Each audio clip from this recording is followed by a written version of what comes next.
진화론을 가르치지 말라는 거예요. 쉽게 얘기하면. 진화론 얘기 나올 것 같았어.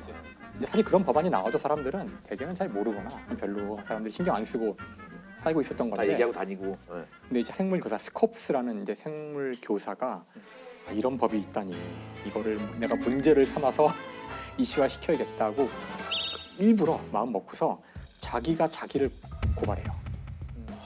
자기가 자기를 수업 시간에 진화론을 가르쳤다.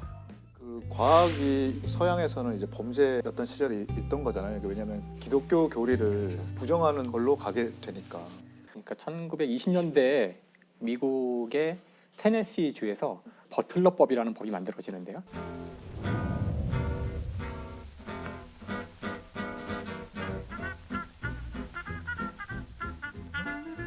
그 법이 얘기하는 바는 진화론을 가르치지 말라는 거예요. 쉽게 얘기하면. 진화론 얘기 나올 것 같았어. 근데 사실 그런 법안이 나와도 사람들은 대개는 잘 모르거나 별로 사람들이 신경 안 쓰고 살고 있었던 다 건데. 얘기하고 다니고. 네. 근데 이제 생물 교사 스콥스라는 이제 생물 교사가 이런 법이 있다니 이거를 내가 문제를 삼아서 이슈화 시켜야겠다고 일부러 마음 먹고서 자기가 자기를 고발해요.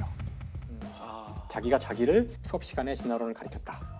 그러니까 이걸 연방 대법원까지 가져갈 목적으로 이걸 이슈화 시켜요. 그 아니나 다를까 이제 전국적인 이게 관심을 끌게 돼요, 사람들한테. 그래서 이걸 이제 미국에서는 그 스콥스 원숭이 재판이라 그러는데, 몽키 트라이얼이라 그러는데. John Scopes had taught, contrary to state law, Darwin's theory of evolution. The Tennessee country people believed this was contrary to biblical doctrine. 근데 어쨌든 그 중간 과정에서 이제 수많은 논쟁이 가고 이루어지고 매스컴들이 와서 다 중계를 하면서 정말 그 아주 기라성 같은 변호사들이 와가지고 이제 이 재판을 진행하게 되는데.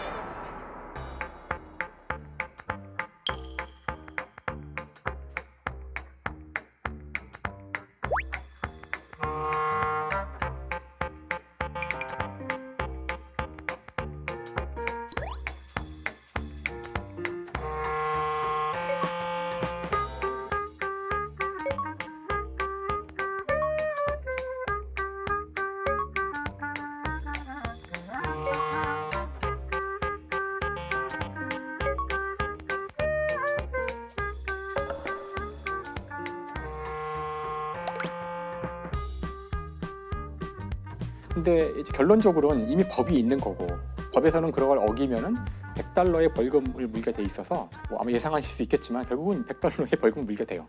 물론 재판은 그런 식으로 진행이 돼서 결국 배심원들은 유죄를 선고하고 했지만, 그때 사람들이 처음 깨닫게 된 것이 생물학자들은 거의 대부분이 창조론을 믿지 않네? 이런 사실이 그때 이제 밝혀지게 돼요. 다 암암리에 있는 건데 공보면이 나오게 된 거네요. 그러니까 과학자들도 다 성경을 믿겠지라고 생각한 거죠. 근데 그게 아니었다는 거죠. 과학자는 몽땅 믿지 않는 걸 이제 그때 처음 알게 됐다 그러더라고요. 근데 사실은 이걸 계속 끌고는 갔어요. 그래서 이제 항고를 하고 했지만 그 다음 상급 법원에서는 이게 공론 분열을 일으키니까 이제 항소 중지시키라고 이제 얘기를 해가지고 중지가 돼서 올라가지 못해요.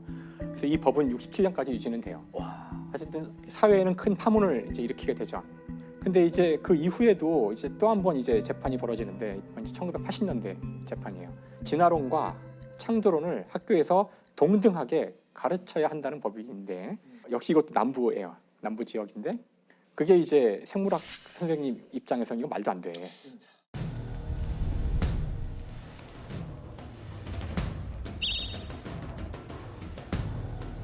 진화론은 과학 이론이지만 창조론은 이거는 특정 종교의 교리를 이론화한 거기 때문에 헌법에 위배라는 거죠. 정교가 분리돼야 되는데 이거를 소송을 걸었고요.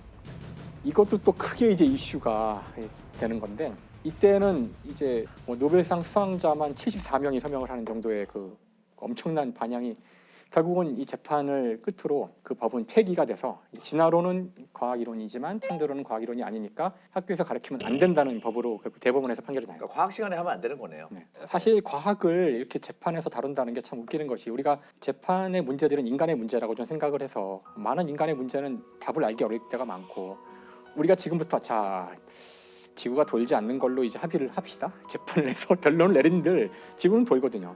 그러니까 이거는 어떤 실험이나 과학적 증거로 판단해야 될 일을 그 법으로 규정한다는 것이 과학이 재판의 대상이었던 한때는 범죄였던 시절 쉬운 문제는 아니에요. 예. 이것은 우리 주변의 이야기입니다.